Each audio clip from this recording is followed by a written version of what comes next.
Hello, my dear students. I am fine and I hope that you will be the same. I welcome you to my channel Educational Grammar. बहुत से students का ये demand है कि sir आप narration का video बनाइए, तो आज हम नरेशन का वीडियो बनाएंगे। नरेशन उसको हिंदी में कहते हैं कथन।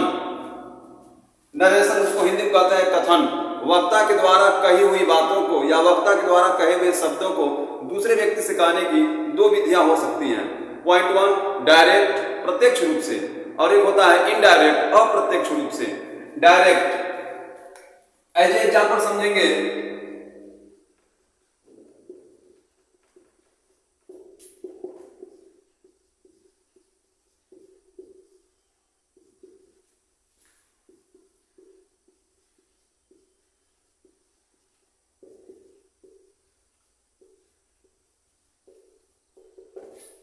एज एग्जाम्पल समझेंगे। रामू से आई shall go to Padrauna tomorrow. Ramu ने कहा कि मैं कल पटरौना जाऊंगा। डायरेक्ट, ये डायरेक्ट हो गया। इनडायरेक्ट देखेंगे।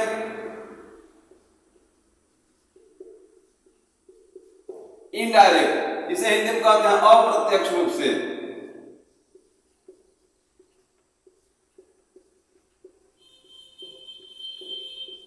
ऐसे एग्जाम्पल देखेंगे। Ramu said that he would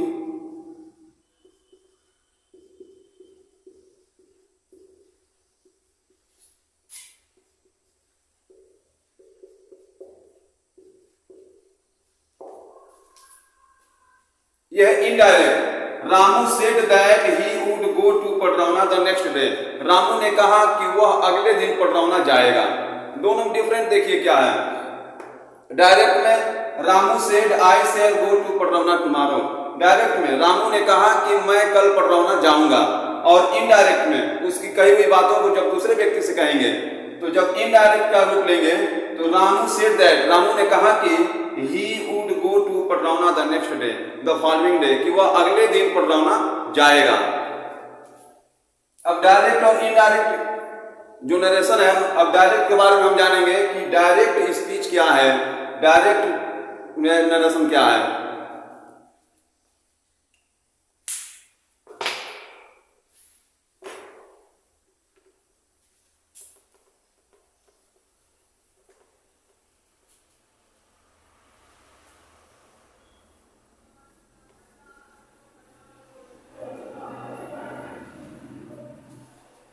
अब हम यहां पे सीखेंगे कि डायरेक्ट स्पीच क्या है और इनडायरेक्ट स्पीच क्या है।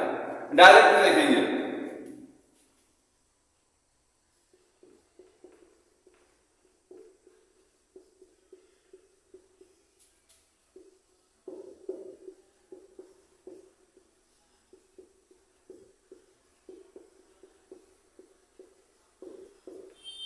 देखिए, डायरेक्ट स्पीच के दो भाग होते हैं। एक होता है रिपोर्टिंग वर्ब, रिपोर्टिंग वर्ब, और सेकेंड होता है रिपोर्टेड स्पीच। डायरेक्ट स्पीच के दो भाग होते हैं। एक हो गया रिपोर्टिंग वर्ब और सेकेंड रिपोर्टेड स्पीच। अब दोनों के बारे में जानेंगे कि रिपोर्टिंग वर्ब किसे कहते हैं और रिपोर्टेड स्पीच किसे कहते हैं।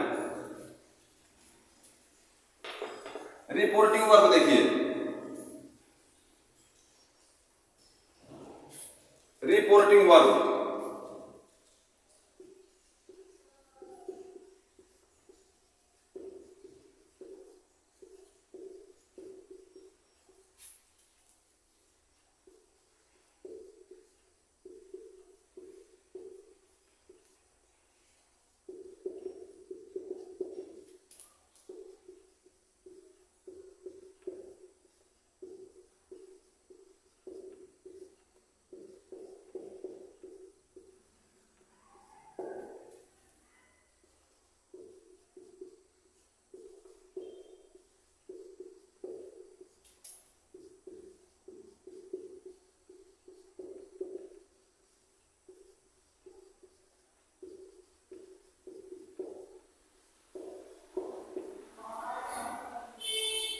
रिपोर्टिंग वर्ब के बारे में जानेंगे कि वक्ता अपनी बात को जिस फिनिट वर्ब से कहना प्रारंभ करता है उसे हम रिपोर्टिंग वर्ब कहते हैं।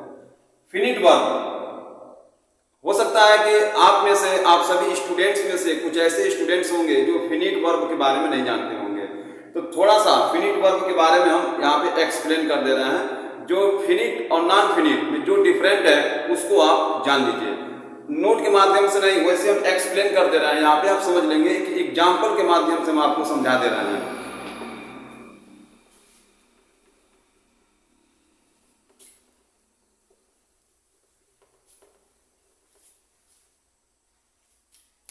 फिनिट वर्ब और नॉन फिनिट वर्ब, दो प्रकार के वर्ब होते हैं, फिनिट और non finite. Finite, non finite. देखिए कुछ लोग इसको फाइनाइट वर्ब भी कहते हैं, उससे नहीं मतलब है, जो भी आप कहें समझने से मतलब है। फिनिट वर्ब में देखेंगे, फिनिट वर्ब में आप चाहे तो थोड़ा सा लिख सकते हैं। फिनिट वर्ब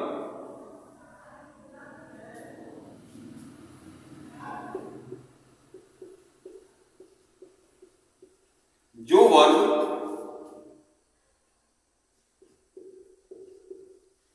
टेंस तथा सब्जेक्ट, यहां सब्जेक्ट लिखे हैं, जो वर्ब टेंस तथा सब्जेक्ट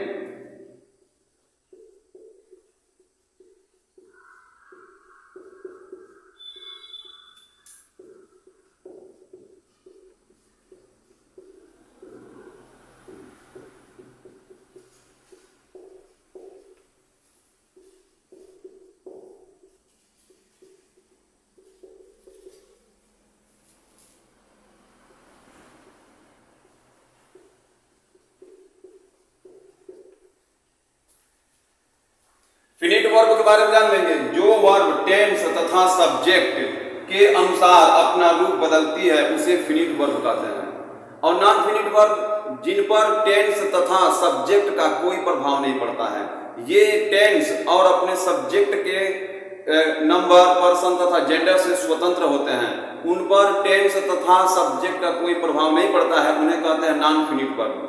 और जो वर्ब टेंस तथा सब्जेक्ट के अनुसार अपना रूप बदलती है उसे कहते हैं फिनिट वर्ब। ऐसे एग्जाम्पल समझेंगे तो और बेहतर होगा, एग्जाम्पल से समझेंगे।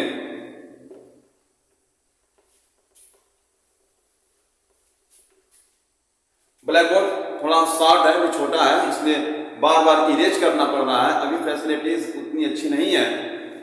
फिनिट वर्ब के बारे में बता रहे थे, ऐसे एग्जाम्पल आप समझेंगे।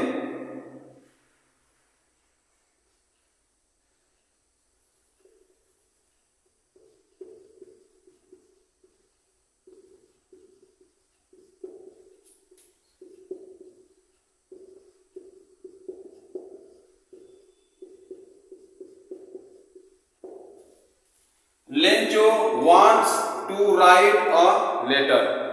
खूब ध्यान से समझेंगे, इसमें दो वर्ब है, एक वर्ब है wants जिसका है चाहना, एक है write जिसका है लिखना। देखेंगे इसमें मेन वर्ब क्या है, wants। Lencho wants to write a letter, Lencho एक पत्र लिखना चाहता है, प्रेजेंट इंडेफिनिट टेंस। ये है फिनिट वर्ब, ये है नॉन फिनिट वर्ब। अब इसको कैसे समझेंगे, देखिए फिनिट वर्ब में लिखवाया गया है कि जो वर्ब टेंस तथा सब्जेक्ट के अनुसार अपना रूप बदलती है उसे कहेंगे finite verb. Lencho wants to write a letter, Lencho एक पत्र लिखना चाहता है, प्रेजेंट इंडेफिनिट टेंस है, इसके टेंस को हम चेंज कर देते हैं। ये प्रेजेंट इंडेफिनिट टेंस है, इसके टेंस को हम चेंज कर देते हैं। Lencho wanted to write a letter। अब टेंस हम चेंज करते हैं, प्रेजेंट इंडेफिनिट में था, इसको पास्ट इंडेफिनिट में कर दिया है। देखिए अपना ये रूप बदल दिया है। लेंचो wanted, लेंचो चाहता था, to write a letter एक पत्र लिखना, लेंचो एक पत्र लिखना चाहता था। देखिए ये वर्ब सेम है, ये वर्ब अपना रूप नहीं बदल रही है। और ये वर्ब देखिए यहाँ पे wants है, यहाँ पे wanted हो गया है। जब टेंस चेंज हुआ है तो ये वर्ब अपना रूप बदल दिया है। अब इस जब आप सब्जेक्ट चेंज करेंगे तब भी अपना रूप बदल देगी। जैसे वर्ब का रूप होता है second form, third form, ING, उसमें यस या ईएस ये सब लगाते हैं ना वर्ब में। तो जब देखिए हम टेंस चेंज किया है तो ये अपना रूप बदल दिया है, वांटेड हो गई है। अब इसके बाद से फिर से इसका जब सब्जेक्ट चेंज करके देखेंगे, जैसे यहाँ पे लेंचो है और यहाँ पे वांट्स लिखा गया है, तो इसको हम क्या करेंगे कि लेंचो सिंगुलर नंबर में है, इसे हम प्लूरल नंबर कर देंगे। जैसे दे वांटेड, इसे कंटिन्यूअस में कर देंगे, they are wanting to write a letter। देखिए they are wanting to write a letter, इसमें देखिए बार बार चेंजिंग हो रहा है, जैसे टेंस चेंज हो रहा है या फिर सब्जेक्ट चेंज हो रहा है, तो इसके इस वर्ब में चेंजिंग हो रहा है। देखिए ये वर्ब देखिए तीनों में देखिए सेम है, इसमें कोई चेंजिंग नहीं है। इसका अर्थ होगा कि वे पत्र लिखना चाह रहे हैं, इसका अर्थ होगा कि लेंचो पत्र लिखना चाहता था। Lencho wants to write a letter, Lencho पत्र लिखना चाहता है। यानी कि जो वर्ब टेंस और सब्जेक्ट के अनुसार अपना रूप बदलेगी वह फिनिट वर्ब, जिसमें कोई परिवर्तन नहीं होगा, जिस पर टेंस तथा सब्जेक्ट का कोई प्रभाव नहीं पड़ेगा, उसे कहेंगे नॉन फिनिट वर्ब। मेरा एक वीडियो आएगा नॉन फिनिट वर्ब जिसमें इन्फिनेटिव है, पार्टिसिपल है, पार्टिसिपल में present participle, past participle, perfect participle, gerund. Non finite verb में ये सब है। नॉन फिनिट वर्ब में क्या क्या है? इन्फिनेटिव है, पार्टिसिपल है, present participle, past participle, perfect participle और जिरेंड है। नॉन फिनिट वर्ब में एक मेरा वीडियो आएगा जिसमें हम ये सब क्लियर करेंगे, ये जो भी कंसेप्ट है सब क्लियर उसमें रहेगा। अभी आप क्या समझ रहे थे कि नरेशन के दो भाग होते हैं, डायरेक्ट, इनडायरेक्ट। डायरेक्ट प्रत्यक्ष रूप से, इनडायरेक्ट अप्रत्यक्ष रूप से। और डायरेक्ट के बारे में हम समझे हैं कि डायरेक्ट किसे कहेंगे कि डायरेक्ट के दो भाग होते हैं, एक हो गया रिपोर्टिंग वर्ब, एक हो गया रिपोर्टेड स्पीच। रिपोर्टिंग वर्ब किसे कहते हैं कि वक्ता अपनी बात को जिस फिनिट वर्ब से कहना प्रारंभ करता है उसे हम रिपोर्टिंग वर्ब कहते हैं। अब इसको हम इरेज कर देना है, ब्लैक बोर्ड थोड़ा सा छोटा है, आपसे हम बतलाए हैं, इसको हम इरेज कर देना है।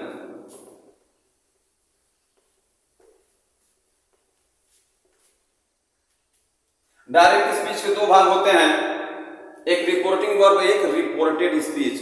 तो रिपोर्टिंग वर्ब आप जान गए, अब रिपोर्टेड स्पीच के बारे में जान लीजिए। रिपोर्टेड स्पीच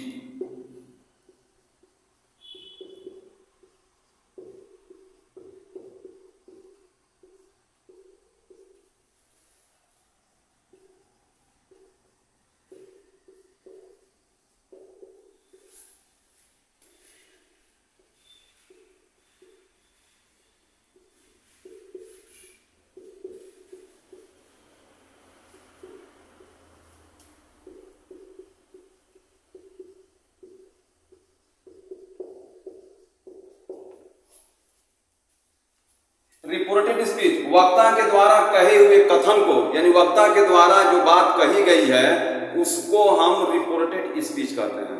और वक्ता अपनी बात को जिस फिनिट वर्ब से कहना प्रारंभ करता है उसे हम रिपोर्टिंग वर्ब कहते हैं। वंस अगेन आप सुन लेंगे कि वक्ता अपनी बात को जिस फिनिट वर्ब से कहना प्रारंभ करता है उसे हम रिपोर्टिंग वर्ब कहते हैं। और वक्ता के द्वारा जो कथन कहा जाता है, जो बात कही जाती है उसे हम रिपोर्टेड स्पीच कहते हैं। और इसको और भी क्लियर कर दे रहे हैं एक एग्जाम्पल के माध्यम से। जैसे